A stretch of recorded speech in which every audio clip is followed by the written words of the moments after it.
क्या हुआ जब केदारनाथ के नीचे मिला 2500 साल पुराना पाताल लोक। यह नजारा देखकर आपके भी रोंगटे खड़े हो जाएंगे और इस रहस्य से पर्दा उठेगा आज के इस वीडियो में। नमस्कार दोस्तों, आप देख रहे हैं दैविक रहस्य यूट्यूब चैनल। अगर वीडियो पसंद आए तो वीडियो को लाइक, शेयर और चैनल को सब्सक्राइब करके बेल आइकन को प्रेस करना मत भूलिएगा और एक बार कमेंट बॉक्स में सच्चे दिल से हर हर महादेव जरूर लिखिएगा। इस घटना की शुरुआत होती है मध्य प्रदेश के जबलपुर से, जहाँ सुरेश श्रीवास्तव नाम का एक व्यक्ति रहा करता था जिसकी उम्र 58 वर्ष थी। उनका बचपन से ही सपना था कि वह 4 धाम की यात्रा करे, लेकिन पूरी जिंदगी मेहनत में गुजर गई। लेकिन बढ़ती उम्र के साथ साथ अपना सपना टूटता नजर आ रहा था। जब उनके इस सपने के बारे में राजीव को पता चला तो 1 साल के अंदर जैसे तैसे जोड़ जाड़ कर उसने 80,000 जमा किए ताकि वह अपने माता पिता को 4 धाम की यात्रा पर भेज सके। जब सभी लोग बहुत उत्साहित थे और सुरेश जी भी बहुत खुश थे क्योंकि उनके बेटे की वजह से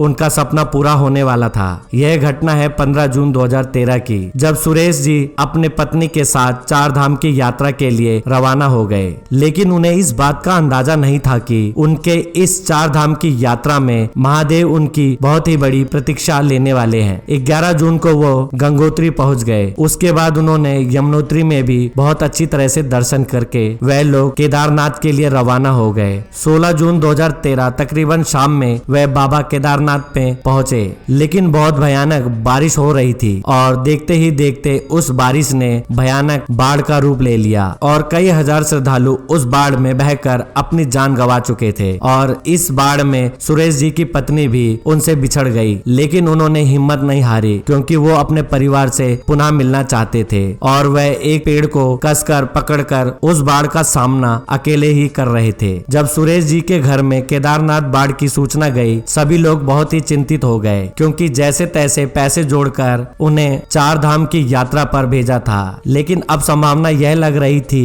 कि अब उनका नामो निशान भी मिलना नामुमकिन था। और कुछ ही देर बाद जब सुरेश जी उस बाढ़ के साथ बह गए, लेकिन वह मन ही मन ओम नमः शिवाय, ओम नमः शिवाय के मंत्र का जाप कर रहे थे और देखते ही देखते वह बाढ़ उन्हें एक ऐसे स्थान पर ले गई जो वाकई में बहुत भयानक था। वह स्थान देखने में ऐसा प्रतीत हो रहा था मानो उस जमीन के नीचे का भाग हो और इसी के ऊपर केदारनाथ धाम बसा हो। बाढ़ ने उन्हें एक ऐसे स्थान पर ले जाकर खड़ा कर दिया जहां पानी तो बिल्कुल नहीं था, लेकिन आग की लपटें बहुत भयानक ज्वाला निकाल रही थी। साथ ही सुरेश जी को कई प्रकार के साए भी दिखाई दिए जो महादेव की पूजा अर्चना कर रहे थे। लेकिन कुछ ही देर में उस जगह पर उस तापमान की वजह से सुरेश जी उसी स्थान पर बेहोश हो गए। लेकिन अगले दिन जब उनकी आंखें खुली तो वह एक सरकारी कैंप में मौजूद थे। उन्हें यह समझ में नहीं आ रहा था कि आखिर यह कैसा चमत्कार था। शायद वो पाताल लोक था और रात्रि में उस भयानक बाढ़ से मुझे बचाने के लिए महादेव ने ही मेरे साथ यह लीला रची होगी। इस घटना के बाद केदारनाथ यात्रा को कुछ दिनों के लिए बंद कर दिया गया, लेकिन सुरेश जी अपनी पत्नी से बिछड़ चुके थे और चारों ओर वह उन्हें पागलों की तरह ढूंढने जा रहे थे और उनके बेटे भी अपने माता पिता को ढूंढने के लिए केदारनाथ आ गए थे। लेकिन विडंबना यह थी कि